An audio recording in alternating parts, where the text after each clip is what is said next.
That old cowhand went riding out one dark and windy day. Upon a ridge he rested as he went upon his way. D'abord, on quitte la route, la grande route, l'autoroute, mais petite route avec à droite et à gauche des prairies qui font quand même 1000 ou 2000 hectares. Et puis là, on se met sur une piste, vraiment une piste, en se disant, encore une fois, c'est pas possible, on s'est trompé de route, c'est pas la bonne route. Et on se fait au moins 3/4 d'heure de piste, mais alors, dans des décors qui, cette fois, changent beaucoup plus vite. Ghost riders in the sky. Et on arrive finalement chez ce Français, donc François, et qui dit non, c'est le seul chemin pour arriver ici. Mais je dis, mais c'est vachement compliqué. Ah bah ouais, mais il dit, mais il y a des gens qui viennent.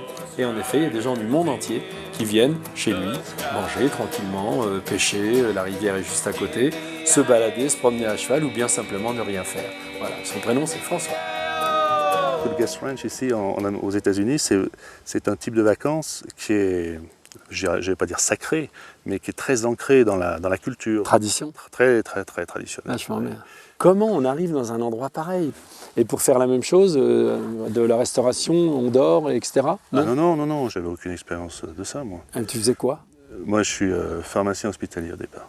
D'accord. Ouais, je suis pas du tout de... Alors, on n'a qu'à commencer au début. Oh non, mais... Et alors, de pharmacien, en France? Non, mais au départ, je suis un gamin de Bourgogne qui était sur son vélo toute la journée dehors. Et puis après, alors? Puis après, je suis allé à Lyon. Mes parents ont déménagé. Ils sont allés à Lyon, ils m'ont emmené avec eux. C'était le drame. Ils faisaient quoi? Eux, ils étaient pharmaciens. Et c'était le drame? Et c'était le drame. Je me retrouvais à Lyon.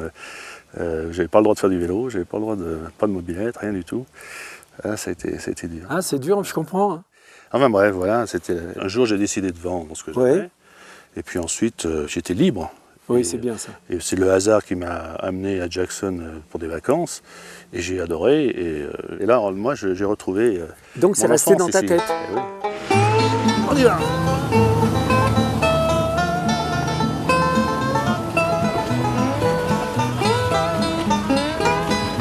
Alors, on s'est mouillé les pieds, les gars. Et impeccable. Faut lever les pieds, là. On s'est mouillé quand même, hein. On s'est mouillé, ouais. On s'est mouillé pour vous, les gars. Ouais, on s'est mouillé pour vous, il a raison. Hein. Il y a des truites là-bas. 4-5 fois dans l'année, tu disais qu'elles étaient pêchées, c'est pas beaucoup? Non. Ici, si tu veux manger du poisson, tu l'élèves en ferme. Et tu manges du poisson de ferme. Mais ici, à moins que vraiment, tu pars en camp de chasse et puis tu manges sur place. Tu manges sur place et tu vas mettre ta truite au breakfast. Tu pêches une truite et effectivement, tu te la fais au breakfast. D'accord. Tu peux faire ça. Mais sinon, c'est anticulturel. Tu ne manges pas le poisson de la rivière. Parce que ton voisin sera content de le prendre l'année prochaine. Mais c'est pas mal, hein. C'est un sens civique en fait. Je sais. Oui, le poisson ne t'appartient pas, alors pourquoi le tuer, quoi. Ouais.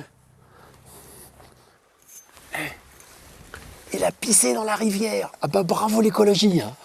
Enfoiré. Et les chevaux sont en train de boire. Et les chevaux sont en train de boire, regarde. Non mais c'est quoi ça?